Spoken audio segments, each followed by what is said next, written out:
Hey guys, it's Will from the Back 40, and I hope you're having a great day. This message is going out to all my brothers and sisters in rural America, all of you, especially the ones that voted for Donald J. Trump for president. This isn't an I told you so video, it's more of a call to action.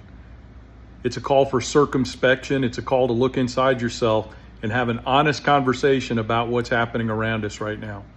The truth of the matter is this: before this last election, there were many of us that tried to point out the fact that this administration was headed down a dictatorial path, that given another chance of power with the grift, etc., that had happened the first time around, that it would only be worse this time and it would be put on steroids. That's exactly what's happened, my friends, and I'm just asking you, take a few minutes and listen all the way through to the end of this video. Many of you voted for Donald Trump because he promised that he would deport the criminals in this country that you were so worried existed in great numbers. Now, that in itself is not something to be upset with you about. I think everybody can agree that we don't need criminals coming to the United States and spreading their criminality here. There were many of us that tried to tell you that the number of criminals coming here illegally to this country, the crime rate among those individuals that are here as undocumented workers, is much, much less than the regular crime rate here in the United States, and that it was dangerous to paint with a broad brush. It was dangerous to paint with a broad brush. Because the primary driver of undocumented immigration is the fact that we have a broken immigration system in this country. The H-2A visa program is broken. It's bad for farmers. It's bad for workers. People get here 22 days late when the crops are already rotted in the field. It makes the system ripe for the abuse of workers. And we told you that. We said, don't throw the baby out with the bathwater. Don't crash the agricultural employment system in this country because you're buying into the rhetoric that the majority of people that are coming here are criminals, etc. That's just not true. Most of them are just like you and I. They're looking for a better life. And in most cases, they're coming from a much worse situation than you or I will ever have to deal with, thank God, in our entire lives.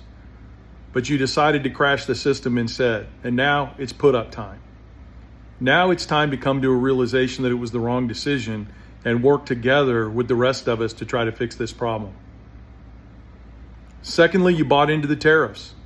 Even though the tariffs didn't work the first time and it led to the largest subsidy program we've ever had to pass in this country in order to save small family farms and ranches during the last year of the Trump administration and the first 2 years of the Biden administration. And we doubled down because we bought into the promise in rural America that these tariffs would bring a better economy to the United States. And how long are we going to buy into the concept that it's coming soon, it's coming soon, it's coming soon? Do you really think it's a coincidence that the president and his minions would argue that it's coming after the midterm elections? Do you really believe that that's a coincidence? Or could it be that they're telling us that because they know it's never going to come? Unemployment is up. Inflation is up.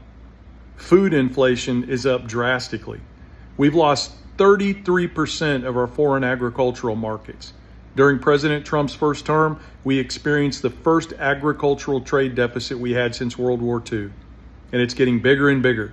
The agricultural trade deficit this year under these new tariff programs is going to increase by 20%, and the overall trade deficit, listen to this, my friends, the overall trade deficit is going to increase by 30% or more. Manufacturing jobs are declining and not increasing.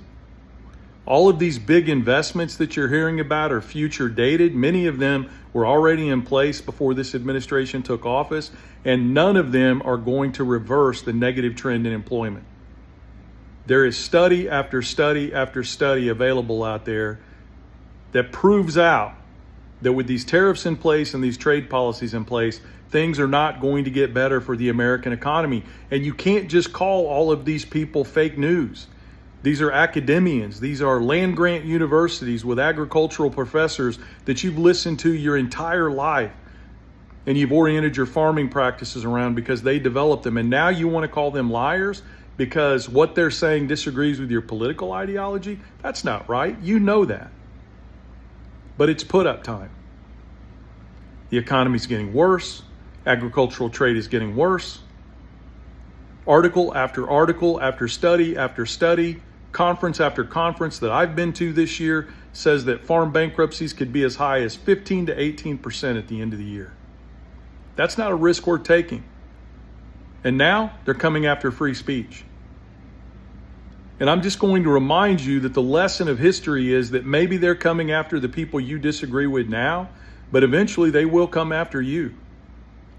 Lying about what happened in the last week and trying to use that as an unethical justification to stop their opponents who are disagreeing with them politically, who are disagreeing with them by expressing that through free speech. It's wrong, and you know it. So it's time to step up. It's time to make the statement and take the action to say, even though I disagree with you politically, I agree with your right to say it. I agree with your right to participate in this political system. And I'm not going to support anyone that tries to stop that, because today it's your rights that are at risk and tomorrow it could be mine. It's never too late to do the right thing. It's never too late to do the right thing. But it's go time. It's time to step up. It's time for all of us to work together, even if we have political disagreements, to stand up for our political rights in this country, our free speech rights in this country, and more importantly, to stand up for rural America together, regardless of our political ideology. It's time to save our rural hospitals, to save our schools, to save our small family farms and ranches.